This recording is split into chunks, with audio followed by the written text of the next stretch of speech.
श्राप देते हैं कि तुम कंगाल हो जाओ, और सुदामा उसी समय श्रोता बंधुओं से चले आए। भगवान कन्हैया भी चले आए। 64 दिनों में इन्होंने विद्या को ग्रहण किया। उसके बाद चलने लगे हैं। तो भगवान कन्हैया के विदाई के समय भी सुदामा नहीं रहे।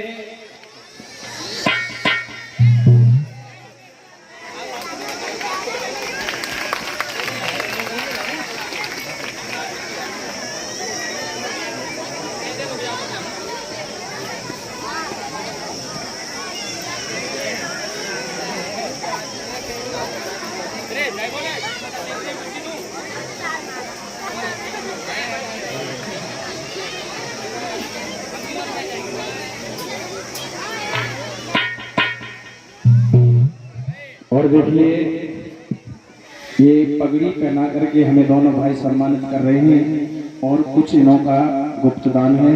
जोरदार ताली इनके लिए। मैं कामना करूंगा हे कन्हैया, धर्म के प्रति इस प्रकार हाथ बढ़ते रहे और समाज में सम्मान मिलता रहे। बोलिए गोविंद भगवान की जय।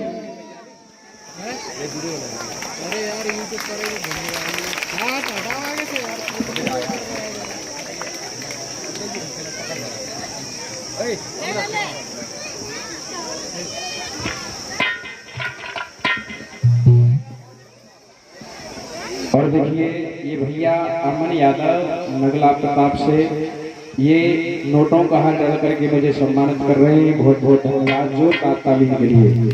मैं कामना करूंगा हे कन्हैया नौकरी का योग बनाए, धर्म के प्रति इस प्रकार हाथ बढ़ते रहे, माता रानी सदा भंडारे भरे। बोलिए गोविंद भगवान की।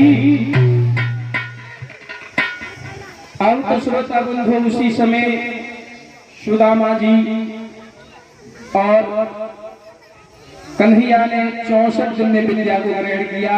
गुरु जी से आज्ञा मांग करके जब चलने लगे हैं, तो सुदामा विदाई के समय श्रोता बंधुओं लज्जित हो गया, नहीं आए हैं। लेकिन फिर भी भगवान ये कह के आए, हे सुदामा, तुम्हारे ऊपर कोई आपत्ति पड़े तो मुझको याद कर लेना। हाँ श्रोता बंधुओं, उसी समय भगवान कन्हैया वहां से चले आए। कुछ दिन के बाद सुदामा भी चले आए।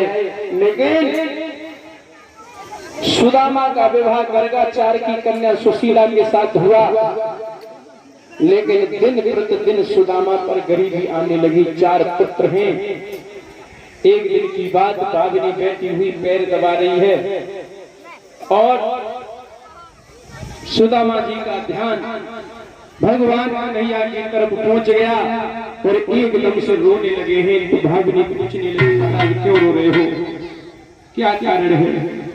रो करके सुदामा जी कहने लगे, हे प्यारी, भगवान कन्हैया जो द्वारकाधीश है वो मेरे मित्र हैं, वो राजा और मैं कंगाल, हम दोनों एक ही गुरु के शिष्य हैं। आज मेरी माता बहना हो एकदम से रोते हुए सुदामा जी समझा करके कहने लगे हैं, सुनो भगनी,